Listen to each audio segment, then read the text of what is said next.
प्यारे साथियों नमस्कार। मैं कौशिक त्रिपाठी आप सभी का आपके अपने प्यारे से चैनल कौटिल्य एजुकेशन पॉइंट में स्वागत करता हूं।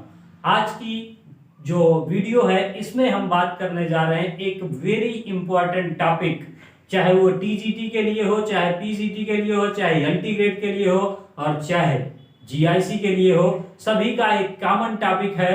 और अगर टीजीटी की बात की जाए तो टीजीटी हर साल जितनी भी बार पेपर हुआ है कम से कम 7 से 8 सवाल यहां से 100% पूछता है। तो उसकी शुरुआत करने जा रहे हैं और उसका नाम है हीट एंड टेम्परेचर। तो आज यहां पर हीट की बात होने जा रही है। आप सब लोग तैयार हो जाइए और पेन और कॉपी को निकाल करके बैठिए, चीजों को नोट डाउन करना है और आज आपको फिजिक्स का असली वाला फील मिलने वाला है। आपको समझ में आएगा कि आखिर में चीजें किस तरीके से पढ़ी जाती हैं। लैंग्वेज की कोई टेंशन ही नहीं है, क्योंकि अपन दोनों प्रकार की लैंग्वेज का डेफिनेटली उपयोग करेंगे, चाहे वो हिंदी माध्यम के लिए हो और चाहे इंग्लिश माध्यम के लिए हो। कोई भी इस सीरीज को फॉलो कर सकता है। तो आइए शुरुआत करते हैं आज के टॉपिक की, जिसका नाम है हीट। तो बात की जाती है किसकी? हीट की। आप जानते हैं कई बार आपने इसका जवाब दिया होगा और इसके बारे में पढ़ा भी होगा। हीट का हिंदी में मतलब देखें तो होता है ऊष्मा। तो हीट एंड टेम्परेचर, अब आप देखिए बेसिकली हीट ऊष्मा एक प्रकार की ऊर्जा है। आप देखेंगे तो ऊर्जा और कार्य, एनर्जी हो गया, कार्य हो गया और इस हीट, इन तीनों की जो यूनिट है वो एक ही है और उसका नाम है क्या? जूल। इन तीनों का नाम क्या है? जूल, जो मात्रक है उसका। अब क्या ये तीनों चीजें एक हैं? तो बेसिकली ऐसा नहीं है। अगर एक ही होता तो हम एक ही टर्म पढ़ते, क्योंकि फिजिक्स में हम सारी चीजों को कंसाइज करके एक जगह पे लाने का प्रयास करते हैं। सब में बेसिकली डिफरेंस जरूर है। तो सबसे पहले अगर आप देखें तो heat is basically related to, heat जो किससे रिलेटेड है? वो एनर्जी किसकी होनी चाहिए? जो ऊर्जा है ये तो है ही है, लेकिन ये रिलेटेड है जो उसके मॉलिक्यूल्स वाइब्रेशन करते हैं। क्या करते हैं? जो मॉलिक्यूल्स होते हैं, सारे पदार्थ किससे मिलकर के बने हैं? अणुओं से मिलकर के बने होते हैं और ये अणु आपस में क्या करते रहते हैं? गति करते रहते हैं। जब ये अणु गति करते हैं तो किसी बॉडी के अंदर जो मॉलिक्यूल्स हैं वो बेसिकली क्या कर रहे होते हैं? गति कर रहे होते हैं, जिसके कारण उन अणुओं में गतिज ऊर्जा और स्थितिज ऊर्जा होती है। और इन स्थितिज ऊर्जा और गतिज ऊर्जा, मॉलिक्यूल जब वाइब्रेशन करते हैं तो उसमें क्या है? काइनेटिक एनर्जी मतलब गतिज ऊर्जा प्लस इनकी डिस्टेंसेस के कारण क्या होती है? Potential energy. तो इन दोनों को मिलाकर के जो बनता है उसको हम बोलते हैं बॉडी की इंटरनल एनर्जी, मतलब आंतरिक ऊर्जा। अब ये जो इंटरनल एनर्जी होती है, इसका ट्रांसफर एक पदार्थ से दूसरे पदार्थ में जब होता है तो वहां पर रिक्वायरमेंट होती है किसकी रिक्वायरमेंट होती है? तो टेम्परेचर डिफरेंस की, मतलब तापांतर के कारण। इसके कारण वस्तु में काइनेटिक एनर्जी के लिए जिम्मेदार कौन है? ताप है। और इस तापांतर यानी कि टेम्परेचर डिफरेंस जो है, तापांतर के कारण जब इस ऊष्मा का स्थानांतरण होता है, तापांतर के कारण जब इस ऊर्जा का स्थानांतरण होता है तो उसको हम बोलते हैं ऊष्मा। तो दो वस्तुओं के बीच में या फिर निकायों के बीच में अगर तापांतर के कारण किसका ट्रांसफर हो रहा है? एनर्जी का ट्रांसफर होता है, तो उसको बेसिकली अपन क्या बोलते हैं? ऊष्मा बोलते हैं। ठीक है, बात समझ में आ गई होगी कि हर एक पदार्थ के मॉलिक्यूल्स आपस में वाइब्रेट करते रहते हैं, उनके पास पोटेंशियल एनर्जी और काइनेटिक एनर्जी होती है। तो ये पोटेंशियल और काइनेटिक एनर्जी जो होती है ये बॉडी की एक एनर्जी है और इसका फ्लो एक बॉडी से दूसरी बॉडी के अंदर टेम्परेचर डिफरेंस के कारण होता है। भाई कुछ एग्जांपल दूं अगर मैं आपको, तो ये एक बॉडी है और ये एक बॉडी है। इसके जो मॉलिक्यूल्स हैं ये धीरे धीरे गति कर रहे हैं। मान लो ये इतना गति कर रहा है बस, और इसके जो मॉलिक्यूल्स हैं ये इतनी दूरी तक गति कर रहे हैं। अब इसके पास एनर्जी क्या होगी? ज्यादा, इसके पास एनर्जी होगी कम। अब इन दोनों को अगर हम टच करवा दें तो इससे कुछ ना कुछ एनर्जी का ट्रांसफर इसके अंदर होगा।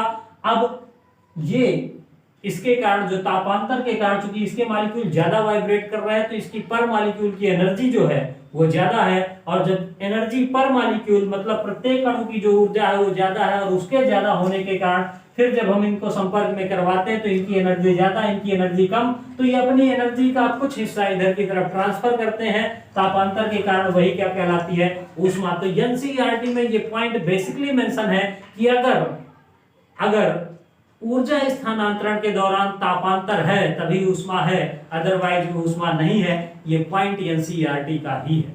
अब इस तरीके से आप जान पाएंगे बेसिकली हीट क्या होती है, और हीट के बाद नंबर आता है कि यहां पर किसने भाग लिया, टेम्परेचर में। तो मैं थोड़ी देर बात करना चाहूंगा टेम्परेचर के बेसिस पे, क्योंकि टेम्परेचर को समझना बेहद इंपॉर्टेंट है।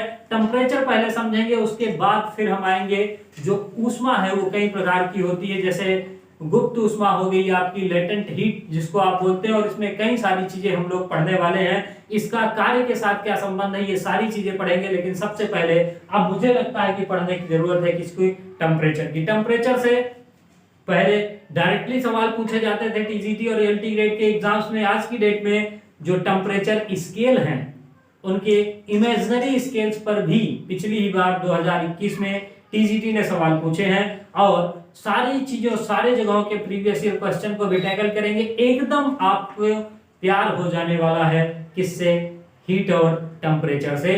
तो आइए अब आगे शुरुआत करेंगे किसकी, टेम्परेचर की। तो टेम्परेचर क्या होता है, तो आइए अब देखते हैं टेम्परेचर को।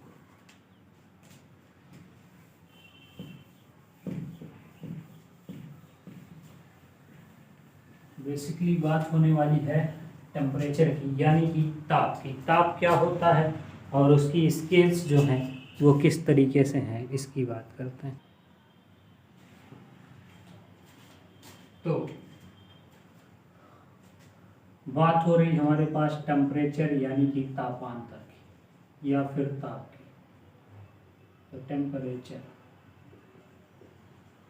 मतलब ताप। ताप क्या है, बेसिकली टेम्परेचर जो है वो किसी वस्तु के ठंडेपन या फिर गर्माहट की माप जो होती है उसको ताप बोलते हैं। यानी कि ये है आपका डिग्री ऑफ हॉटनेस या कोल्डनेस। कोई वस्तु के ठंडेपन या फिर गर्माहट की जो माप होती है उसको अपन ताप बोलते हैं। Temperature is basically related to energy per molecule of the medium. किसी भी पदार्थ की या फिर मीडियम की पर मॉलिक्यूल एनर्जी कितनी है ये कौन बताता है, ताप बताता है। ठीक है, तो टेम्परेचर ये बताता है कि कोई सी वस्तु कितनी ठंडी है और कितनी गर्म है।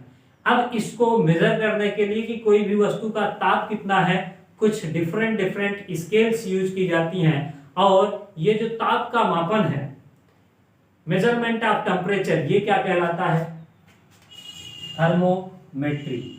तो मेजरमेंट ऑफ टेम्परेचर यानी कि ताप का जो मापन है, मेजरमेंट ऑफ टेम्परेचर, ये कहलाता है थर्मोमेट्री। ये भी बात आप याद रखेंगे, शायद पूछ लिया जाए। थर्मोमेट्री का मतलब है तापमिति। ठीक है, तो डिफरेंट इस टेम्परेचर बेसिकली क्या बताता है, एनर्जी पर मॉलिक्यूल या फिर डिग्री ऑफ हार्डनेस और कोल्डनेस। कोई सा भी पदार्थ कितना हॉट है या कोल्ड है ये कौन बताएगा, टेम्परेचर बताएगा। अब ये जो टेम्परेचर है ये मेजरमेंट तापमिति का, हाँ, तो जो तापमिति का ये कहानी है, इसको अगर आप देखेंगे तो हम इसके लिए डिफरेंट टाइप्स की क्या यूज करते हैं, स्केल्स यानी कि पैमाना यूज करते हैं। और पैमाने से ही पिछले साल के टीजीटी में 2 सवाल, उसके जस्ट पीछे 2 सवाल, फिर 1 सवाल और उसके पीछे 2 सवाल, तो इवन देन 7-8 नंबर आज के ही लेक्चर से आपके कंप्लीट होने जा रहे हैं।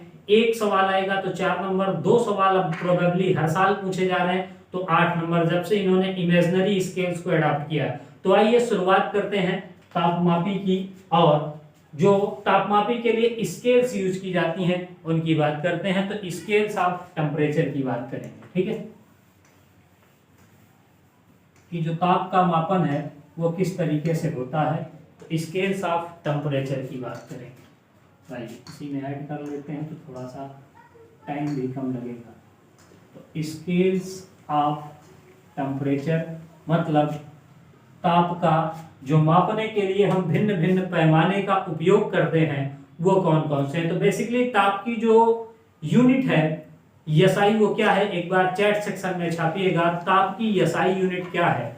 और आप जानते हैं कि ताप को मेजर किया जाता है एसआई यूनिट में केल्विन से, लेकिन उसके बावजूद भी हमारे पास डिफरेंट साइंटिस्ट आए, उन्होंने डिफरेंट स्केल्स बनाई हैं। उनमें क्या संबंध है और किस तरीके से चीजें वेरी करती हैं और क्वेश्चंस किस तरीके के आते हैं ये देखते हैं। 8 नंबर 100% पक्का है। बस बात यह है कि आप शिद्दत के साथ लास्ट तक लेक्चर में रहें। 8 नंबर आपका आज की डेट में पक्का होने वाला है।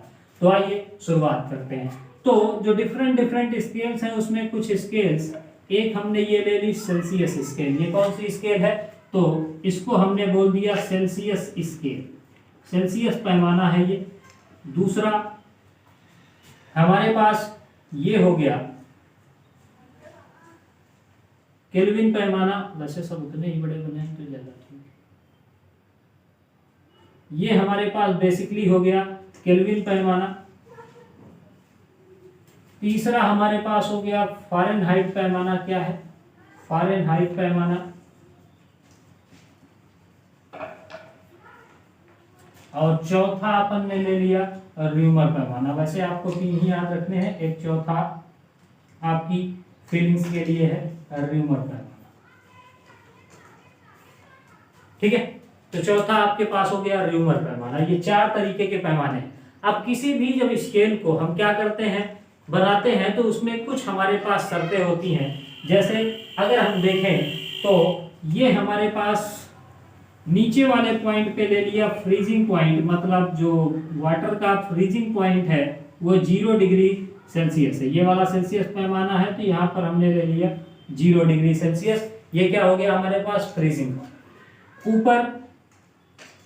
ऊपर जो है हमारे पास वो भाप वाला 100 डिग्री सेंटीग्रेड पे पानी क्या होता है, उबलता है या फिर खौलता है, तो वो यहाँ पे हो गया।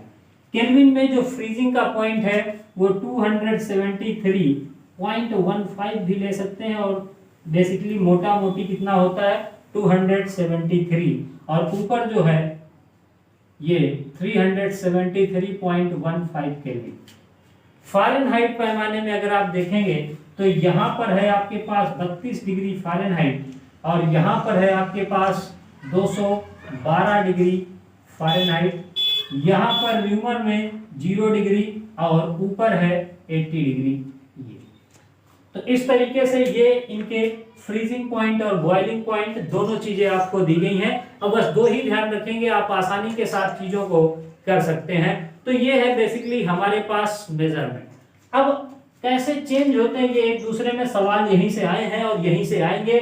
तो सबसे पहला सवाल ये है कि इसके और इसके बीच में अगर हम देखें तो कितने खाने हैं, 100 खाने हैं। कितने खाने हमारे पास, 100 गैप्स। इसके और इसके बीच में भी देखें तो कितने हैं, 100 हैं गैप्स। इसके और इसके बीच में देखें तो 32 80 180 गैप्स हो जाएंगे, और इसके और इसके बीच में देखें तो 80 गैप्स हो। ठीक है, तो ये 4 गैप्स हमको देखने के लिए मिल गए। अब इस तरीके से अगर आप देखें तो ये फ्रीजिंग पॉइंट, ये बॉइलिंग पॉइंट, और इस तरीके की आपकी कहानी हो गई। अब हमको क्या करना है, कन्वर्जन करना है। क्या करना है, कन्वर्जन करना है इनका। तो कन्वर्जन करने के लिए क्या करते हैं, तो एक स्केल में मिटा ही लेता हूँ र्यूमर वाली। ठीक है, 3 का बता दूंगा, वैसा ही ये भी हो जाएगा, तो थोड़ा सा मुझको लिखने में आसानी हो जाएगी।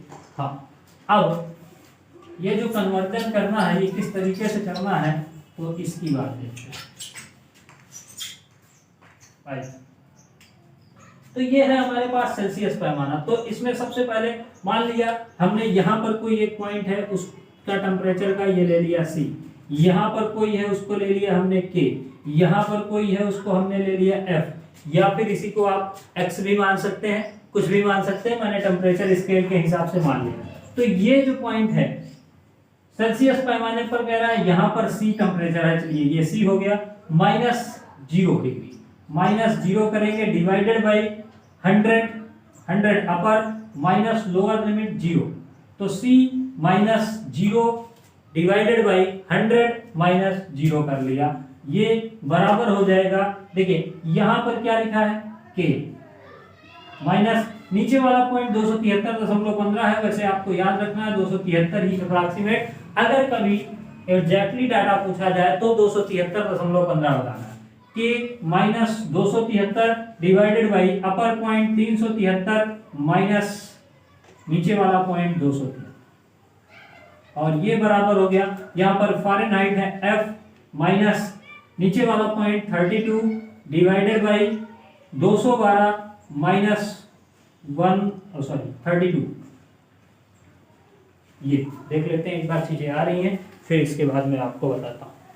तो हाँ ठीक है, खैर टिक कम रहा है वैसे, अब इधर ही लिखें, ठीक है। तो C माइनस 0 ये चेंज करने का, ये क्या है, कन्वर्जन की बात है कि यूनिट को एक से दूसरे में कन्वर्जन कैसे करेंगे, इसकी बात हो रही है। कन्वर्जन की मतलब हमको क्या करना है, बदलना है एक यूनिट से दूसरे यूनिट में, तो हम कैसे करेंगे। अब अगर आप यहां पर देखें, देख पा रहे हैं आप, तो इसको हम शॉर्ट फॉर्म में लिख सकते हैं C/100 बराबर हो जाएगा K माइनस 273 डिवाइडेड बाई 100, और ये भी बराबर हो जाएगा F माइनस 32 डिवाइडेड बाई 180 हो जाएगा। ये आपको याद होना चाहिए आप आसानी के साथ, ताकि इसको क्या कर पाए, बता पाए। आप बताइएगा ये इतनी बात आपको समझ में आई है या फिर नहीं आई है। अब अगर कन्वर्जन करेंगे इसमें, तो देखिए हमको मान लीजिए सेल्सियस में टेम्परेचर है, केल्विन में बदलना है, तो हमने लिखा C/100 बराबर K माइनस 273/100। 100 ने 100 को मार दिया, केल्विन हमको चाहिए, तो K बराबर हम लिख सकते हैं C प्लस 273। ये रिलेशन आपको याद होना चाहिए कि अगर किसी भी चीज, कोई भी चीज सेल्सियस में दी है, उसको केल्विन में बदलना है, तो C प्लस 273 मतलब उसमें ऐड कर देंगे, तो हमको क्या मिल जाएगा, केल्विन में टेम्परेचर मिल जाएगा। इतनी बात समझ में आ गई है। आइए एक थोड़ा सा और देख लेते हैं फ़ारेनहाइट का सिस्टम, फिर इसके बाद आगे चलते हैं, है ना। ये मिटा लिया हमने इसको,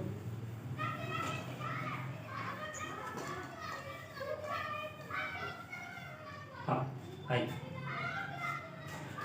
तो देखिए C/100 बराबर है इसके F माइनस 32 डिवाइडेड बाई 180। इसको अगर देखें तो 20 पंचे 100 होता है और 20 नवा 180 होता है, यानी कि C/5 बराबर F माइनस 32/9। ठीक है, तो C/5 बराबर, अब अगर हमको सेल्सियस चाहिए तो C बराबर 5/9 F माइनस 32। ये भी आपको याद रखना, ठीक है। ये भी सवाल, मतलब इसको भी आपको याद रखना है, ये भी आपको क्या करेगा, तो चेंज करने में मदद करेगा, सेल्सियस को फ़ारेनहाइट में, फ़ारेनहाइट को सेल्सियस में। तीसरी जो बात आपको याद रखनी है कि परम शून्य ताप जिसको बोलते हैं एब्सोल्यूट जीरो, ये भी पूछा गया है। तो एब्सोल्यूट जीरो का जो टेम्परेचर होता है वो होता है 0 केल्विन। देखिएगा केल्विन के साथ डिग्री नहीं लगाते हैं, तो ये हमारे पास होता है एब्सोल्यूट जीरो टेम्परेचर जो है वो 0 केल्विन होता है। और 0 केल्विन है किसके बराबर, तो 0 केल्विन बराबर होगा माइनस 273 सेल्सियस, डिग्री सेल्सियस, या फिर यही बराबर है माइनस 460 डिग्री फ़ारेनहाइट, बराबर में है माइनस 460 डिग्री फ़ारेनहाइट। ये आपको याद होना चाहिए। देखिए सब कुछ वही करेंगे तो काम नहीं चलेगा, कुछ डाटा आपको याद होना चाहिए। एक के बराबर C प्लस 273, C बराबर 5/9 F माइनस 32, और 0 केल्विन एब्सोल्यूट जीरो है, मतलब ये परम ताप इसको बोलते हैं, 0 केल्विन है जिसकी वैल्यू है माइनस 273 डिग्री सेल्सियस। ये सवाल पूछा गया है, आपको याद होना चाहिए, और माइनस 460 डिग्री फ़ारेनहाइट। यहां तक की बात आपको बताइएगा समझ में आ गई है या फिर नहीं आ गई। हाँ, अब एक सवाल जस्ट 2021 के पहले 2016 में पूछा गया था, ऐसा कौन सा ताप है जो फ़ारेनहाइट और सेल्सियस दोनों में क्या होता है, बराबर होता है। सवाल का जवाब दीजिए। वैसे इस सवाल को बहुत सारे लोग अब तक में रट ही चुके हैं, है ना। कौन सा टेम्परेचर है कि दोनों में क्या होता है, बराबर होता है, ये बात आप याद ही कर चुके हैं, मुझे तो यही लगता है। हाँ, तो आइए देखते हैं।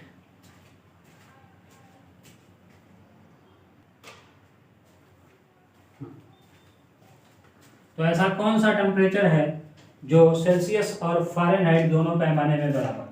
तो देखिए, ये मान लिया हमने, हमारे पास ये सेल्सियस पैमाना, ये हमारे पास फ़ारेनहाइट पैमाना, यहाँ पर होता है 0, यहाँ पर होता है 100 और यहाँ पर होता है 32 और यहाँ पर होता है 212।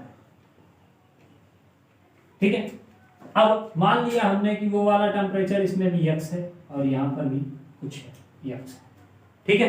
अब दोनों टेम्परेचर बराबर हैं, तो मान लिया हमने C की जगह यक्स माइनस 0 अपान 100 बराबर होगा F माइनस 32 अपान कितना है, तो 180। 180 की जगह 5/9 भी आप लिख सकते थे, है ना। तो x अपान 100 उधर भी रख लेते हैं, चूंकि हमने उसको भी x ही मान लिया। x माइनस 32 बाई 180 क्या करते हैं, 20 पंचे 100, 20 9 180। अब x बराबर, या तो 9 का गुणा इधर करवा ले, 9x बराबर 5x माइनस 32 और ये तो 9x this is equal to 5x minus 160, है ना। 9x से 5x को सब्ट्रैक्ट करेंगे तो 4x बराबर हो गया माइनस में 160 डिग्री। अब 440 यानी कि x की वैल्यू आई माइनस का 40 डिग्री, यानी कि 40 डिग्री का जो टेम्परेचर होता है माइनस का, वो फ़ारेनहाइट और सेल्सियस दोनों पैमाने में क्या होता है, बराबर होता है। बात समझ में आ गई है या फिर नहीं आई है। तो ये पहला सवाल था आपके प्रीवियस ईयर का, बहुत ही साधारण सा सवाल है। वैसे अब तो मैं ये चाहूँगा कि आपको ये याद ही होना चाहिए कि -40 डिग्री जो है वो बराबर होता है। आइए अब अगला सवाल देखते हैं, जो कि 2013 में पूछा गया है कि जो 37 डिग्री टेम्परेचर है वो फ़ारेनहाइट में किसके बराबर होगा। यानी कि 37 डिग्री का टेम्परेचर हमारे पास है ना, और फ़ारेनहाइट में पूछा 37 डिग्री सेल्सियस हमको दिया गया है। तो देखिए C/5 बराबर हो गया F माइनस 32/9। ये बात आप सब जानते ही हैं। C की जगह पर हमको 37 डिग्री दिया गया है, तो यानी कि 37/5 बराबर F माइनस 32/9 हो गया। इसका इधर मल्टीप्लाई करेंगे तो 9 सतह 63 और 9 त्रिक 27 6 33 अपान 5 प्लस 32 हो जाएगा। ये बराबर हो जाएगा फ़ारेनहाइट। इसको अगर हम डिवाइड करें तो 5 छक्का 30, 5 छक्का 30, है ना, 3 बचा, फिर से 5 छक्का 30 प्लस 32, ये बराबर F हो गया। अब यानी कि जोड़ें अगर तो 6 2 8, 6 3 9, 98.6 डिग्री फ़ारेनहाइट के बराबर हो जाएगा। ये भी 2013 का आया हुआ सवाल है। तो इस तरीके से आप चीज़ों को अच्छी तरीके से क्या कर सकते हैं, क्लासीफाई कर सकते हैं। थोड़ा सा जो चेंज इन टेम्परेचर की भी बात कर लें तो दोनों के सवाल मिक्स करके करवा दिए जाए, और इमेजिनरी स्केल के जो सवाल हैं जो प्रेजेंट टाइम पे बन रहे हैं वो भी इसी से मिलते जुलते हैं। तो आइए अब किसकी बात करते हैं, चेंज इन टेम्परेचर की, यानी कि जो टेम्परेचर में चेंज है वो किस तरीके से होता है। अब इसकी बात करते हैं।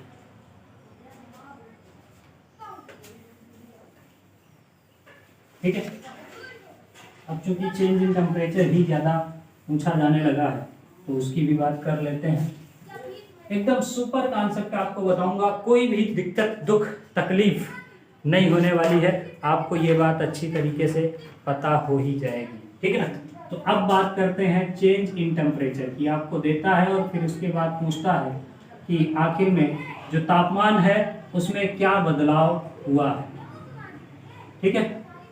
तो हाँ, अब आइए देखिए, हमारे पास था कि ये है 0 डिग्री सेल्सियस, 100 डिग्री सेल्सियस, ये है 273 केल्विन और 373 केल्विन। फिर इसके बाद फ़ारेनहाइट में देखें तो 32 डिग्री फ़ारेनहाइट और 212 डिग्री फ़ारेनहाइट। इतनी चीज आप जानते हैं। इसके और इसके बीच में कितने का अंतर मैंने आपको बताया था, 100 का अंतर है डिफरेंस। इसके और इसके बीच में भी 100 का डिफरेंस है। इसके और इसके बीच में 180 का डिफरेंस है। ये बात अब तक आप जान ही चुके हैं। और मैंने आपको बताया है कि K बराबर होता है C प्लस 273, है ना। K बराबर C प्लस 273 होता है, ये भी बात आप जानते हैं। तो डेल्टा C बराबर होगा डेल्टा K के। इसका रीजन क्या है, तो देखिए इसमें कितने खाने हैं, 100 खाने, इसमें भी कितने खाने, 100 खाने। एक खाना आप इस पे बढ़ेंगे तो एक ही खाना इस पे बढ़ेंगे, क्योंकि दोनों का डिफरेंस जो है वो बराबर है। यानी कि चेंज इन सेल्सियस बराबर होगा चेंज इन केल्विन के। जितना सेल्सियस में परिवर्तन होगा उतने का ही परिवर्तन केल्विन में भी होगा। ये पहली चीज आपको याद रखनी है। और दूसरी बात जो आपको याद रखनी है, दूसरी बात क्या याद रखनी है कि डेल्टा C बराबर होगा 5/9 डेल्टा F के, ये हो जाएगा। ठीक है, तो डेल्टा C, डेल्टा F कोई भी एक दिया है, दूसरा पूछ रहा है, तो आपको क्या करना है, डेल्टा C बराबर 5/9 इंटू डेल्टा F कर देना है। याद रखने वाली अगर किसी को भी समस्या हो तो आपको ये बात तो पता ही है ना, कि K बराबर C प्लस 273। इनको डिफरेंशिएट करेंगे आप तो DK बराबर हो जाएगा DC, और कांस्टेंट का डिफरेंशिएशन 0 होता है, यानी कि DK बराबर DC, यानी कि चेंज इन सेल्सियस बराबर होगा चेंज इन केल्विन के। दूसरी बात आप एक ये भी बात याद कर चुके हैं, तो DK बराबर DC तो हो गया कि C बराबर 5/9 F माइनस 32, ये भी बात आप याद कर चुके हैं। बिल्कुल आपको 100% याद है। आइए तो डिफरेंशिएट किया DC बराबर, यानी कि डेल्टा C बराबर 5/9, इसका डिफरेंशिएशन होगा नहीं। F का किया तो हमने लिख दिया DF, क्या लिख दिया DF, और इसका अवकलन क्या हो जाएगा, फिर से 0 हो जाएगा, यानी कि DC बराबर होगा 5/9 डेल्टा F। तो आप एक ही फार्मूला याद करेंगे तो आप चेंज इन टेम्परेचर को भी याद रख सकते हैं, और जो इसमें कन्वर्जन को भी याद रख सकते हैं। दोनों में आपकी कहानी एकदम स्वाहा हो जाने वाली है, मतलब कोई भी सवाल बचेगा नहीं। बिल्कुल फोकस होकर के कॉन्सेप्ट पे ध्यान दीजिएगा। आइए मैं आपको सवाल करवाता हूं जो पूछे गए हैं। तो इतना आपने, मुझे उम्मीद है कि नोट कर लिया होगा। क्या एक बार बताइएगा चीजें समझ में आ रही है, यस और नो। कोई भी चीज जो ना समझ में आई हो उसको बताइएगा। तो देखिए ये फार्मूले आपको याद होने चाहिए कि डेल्टा C बराबर होता है डेल्टा K, और डेल्टा C बराबर होता है 5/9 इंटू डेल्टा F। अब इसी से रिलेटेड आपको मैं सवाल करवाता हूँ। देखिए सवाल पूछा गया है 2016 में ही। क्या पूछा गया है कि एक वस्तु का तापमान 150 डिग्री सेल्सियस बढ़ाया जाता है। कितना बढ़ाया जाता है, 150 डिग्री सेल्सियस क्या किया जाता है, तापमान जो है वो बढ़ाया जाता है। ठीक है, तो एक वस्तु है उसका तापमान 150 डिग्री सेल्सियस बढ़ाया जाता है। तो कह रहा है इसके निरपेक्ष तापमान, यानी कि केल्विन, आपने देखा था मैंने 0 केल्विन की बात की थी। तो कह रहा है इसके निरपेक्ष तापमान में कितनी वृद्धि होगी, यानी कि डेल्टा K पूछ रहा है। तो आप जानते हैं डेल्टा C बराबर होता है डेल्टा K, यानी कि चेंज इन सेंटीग्रेड बराबर है चेंज इन केल्विन। अब 150 डिग्री बढ़ाया गया है, मतलब चेंज किया गया है, तो डेल्टा K बराबर कितना हो जाएगा, 150 डिग्री, 150, क्योंकि उसमें डिग्री लेते हैं। तो एकदम आसान सा सवाल 4 नंबर में पूछा गया। अब इससे सस्ता और आसान आप क्या ले सकते हैं, है ना। फिजिक्स काफी वैसे आसान ही विषय है। अब आगे के सवाल को अगर हम देखें, इमेजिनरी स्केल्स का जो सवाल आया है 2021 में, उसको देखते हैं। ठीक है, अब देखिएगा एक सवाल ये भी पूछा गया था आपसे 2021 में भी कि वह कौन सा पैमाना है जो किसी पदार्थ के गुणों पर निर्भर नहीं करता। तो उसका जवाब आपका होना चाहिए, क्योंकि देखिएगा जो परम ताप की संकल्पना ली गई है वो जब 0 केल्विन होता है तो वहां पर गैस के सारे मॉलिक्यूल्स क्या होते हैं, गति करना बंद कर देते हैं। तो इस तरीके से अगर आप देखें तो ये सेल्सियस पैमाना है, फारेनहाइट पैमाना है, ये पानी के गलनांक और क्वथनांक पे निर्भर कर रहे हैं, है ना, बर्फ के। अब फ्रीजिंग पॉइंट और मेल्टिंग पॉइंट पे ये निर्भर बॉइलिंग पॉइंट पे कर रहे थे, लेकिन अगर आप देखें तो केल्विन पैमाना जो है वो किसी पदार्थ के गुणों पर निर्भर नहीं करता है, ये बात आपको याद रखनी है। अब इसके बाद एक सवाल और आपको दिया गया था 2022 में भी कि पारे के एक तापमापी में 100 डिग्री तक, मैं आपको क्वेश्चन स्क्रीन पर शो करूं, कह रहा है वो ये कह रहा है कि एक पारा है जिसमें 0 से 100 तक समान अंतराल के निशान बने। पिघलती बर्फ में जो निशान है वो है 10 डिग्री सेंटीग्रेड पे, और खौलते पानी में जो निशान है वो है 80 डिग्री सेंटीग्रेड, मतलब 80 डिग्री पारे पे, पारे का निशान है। फिर इसके बाद कह रहा है इसका फ़ारेनहाइट में टेम्परेचर क्या होगा। फ़ारेनहाइट का 0 और 100 होता है, ये बात आप जानते ही हैं। अब कह रहा है इसमें जो पारा है वो 45वें निशान पे है, तो इस 45 का टेम्परेचर यहाँ पर हमने मान लिया कितने पे होगा, x पे। तो देखिएगा x माइनस 0 अपान 100 माइनस 0 बराबर होगा 45 माइनस इसका फ्रीजिंग जो पॉइंट है वो 10 है, 45 माइनस 10 अपान 100 माइनस 10, ठीक है। 45 सॉरी इसका किधर है 80 पे, 80 माइनस 10, इसका बॉइलिंग पॉइंट कितना है 80 है, तो x अपान 100 बराबर हो जाएगा 45 में से 10 जाएंगे 35 और 70, 35 दूना 70, 2x बराबर कितना हो गया 100, तो x बराबर कितना हो जाएगा 50। एकदम आसान सा सवाल, ये भी 50 डिग्री सेल्सियस इसमें होगा, इस पे होगा। तो इस तरीके से बहुत ही नॉर्मल से सवाल आपसे पूछे गए थे यूनिट कन्वर्जन को लेकर के, चाहे हो और चाहे वो स्केल्स ऑफ टेम्परेचर के रिलेशन पे हो, दोनों काम आप इस तरीके से कर सकते हैं।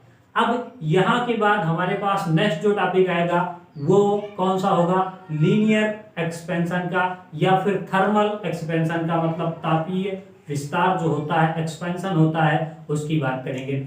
लेकिन मैं आपसे ये चाहूंगा कि आपको ये क्लास कैसी लगी है ये फीडबैक जरूर दें, कहां पर क्या कुछ चेंज करना है या फिर ये मेथड ठीक है, तो मैं उसको करने का प्रयास करूंगा। अपना एक वैल्यूएबल फीडबैक देना ना भूलें। और कल की क्लास में हम लोग डिस्कस कर रहे होंगे, मतलब जब नेक्स्ट क्लास होगी तब थर्मल एक्सपेंशन को डिस्कस करेंगे। और यकीन मानिए ये सीरीज जब तक कंप्लीट होगी आपके 7 से 8 सवाल आप किसी भी पेपर को उठा करके कर लीजिएगा, हीट एंड थर्मोडायनामिक्स का आपका कोई भी सवाल गलत नहीं होगा, ये मेरी गारंटी है।